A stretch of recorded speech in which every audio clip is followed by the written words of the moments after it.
this is like saying back in 1900, nobody can use the telephone. The telephone is going to allow for nefarious things to happen, and the telegraph is just great. Just read an article last night. UK is trying to ban generative AI models like ChatGPT. Now, I think they're in stage 2, which is aggression or anger.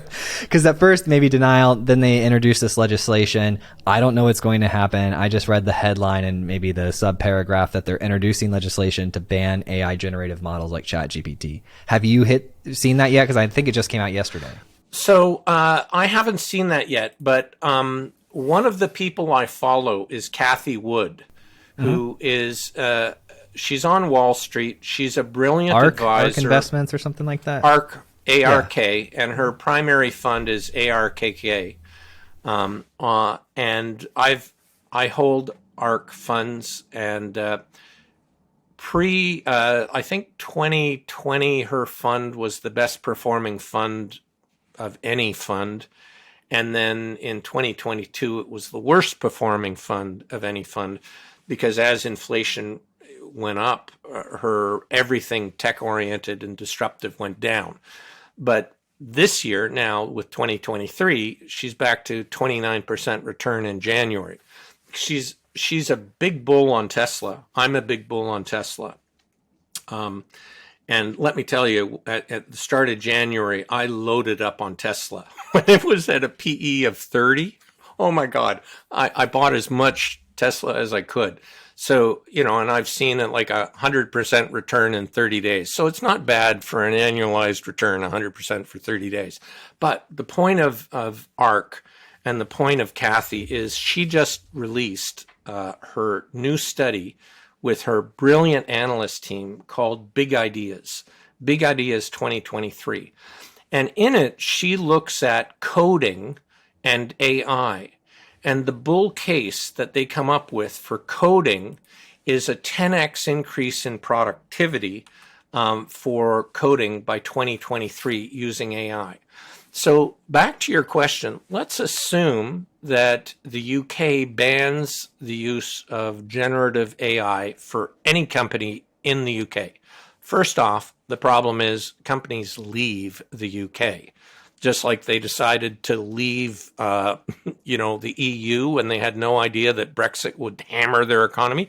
So let's say every leading company that is all about tech and innovation leaves the UK because they're banned from using generative AI. First problem for the UK, the flight of your brilliant minds that are all focused on the future. Second problem, imagine every other company in the EU, country in the EU allows for generative AI, and people who are engaged in coding can use AI, and every one of those companies experiences a 10x increase in productivity by 2030 because it's people plus AI using like most enhanced tools. How are UK companies in general going to do compared to French, German, Italian, Spanish companies that are using AI? So this is like saying back in 1900, nobody can use the telephone. The telephone is going to allow for nefarious things to happen, and the telegraph is just great. So nobody can use the telephone. It's the telegraph jobs, Jim. Yeah, the telegraph jobs. And Joel, you've just hit on something, which is a point that's so important to make.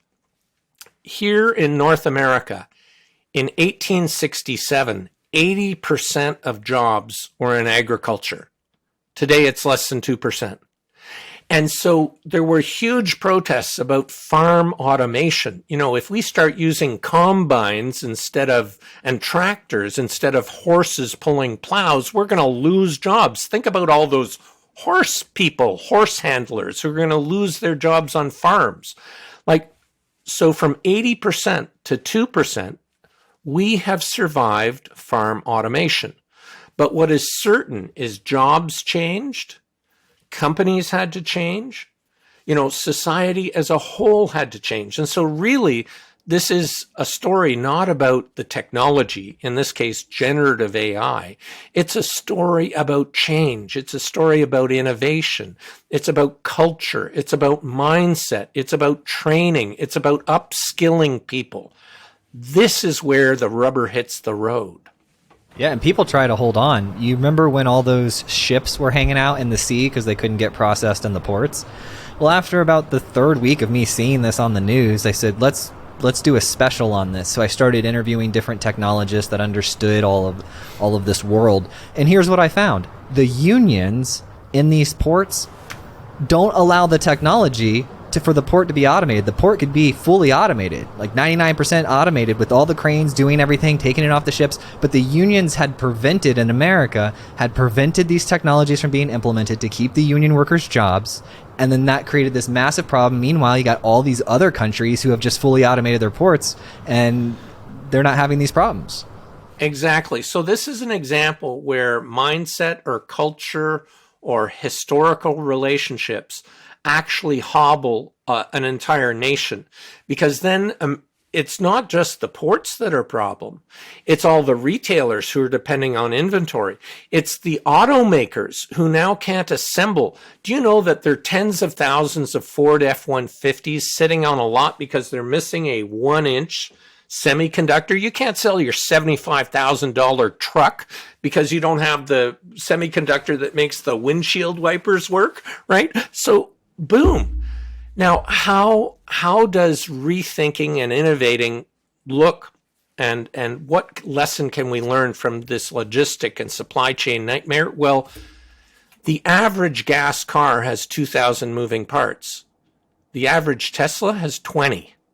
So by being vertically integrated, by making all their own parts, Tesla is not subject to the supply chain risk that traditional auto is. So radical simplification of your manufacturing process, of your supplier logistics supply chain, 99% reduction in moving parts means that they're not susceptible. So in 2022, while every traditional automaker in the US shrunk, their sales were down, Tesla was up.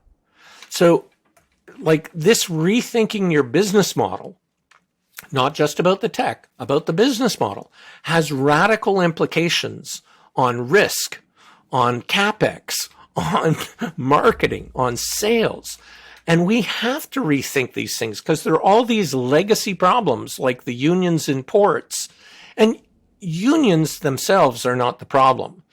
It's like I would say management has to engage unions in a way, and you can do this. There's so many examples of it, that they're involved in the decision-making, in the evolution, that there are protections in place.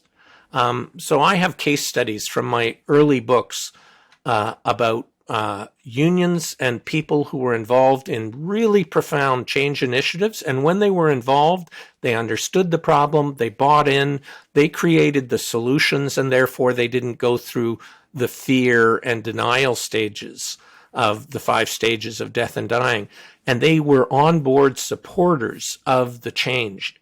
So we need the human aspect to bring people in to change. So like those ports could have been dealing with the volume and could have innovated. Maybe you send little ships out to unload some and bring them into a place that's 5 miles down the road. You create, mini ports to the either north and south of the ports to unload stuff if there's a backlog. How do we deal with this?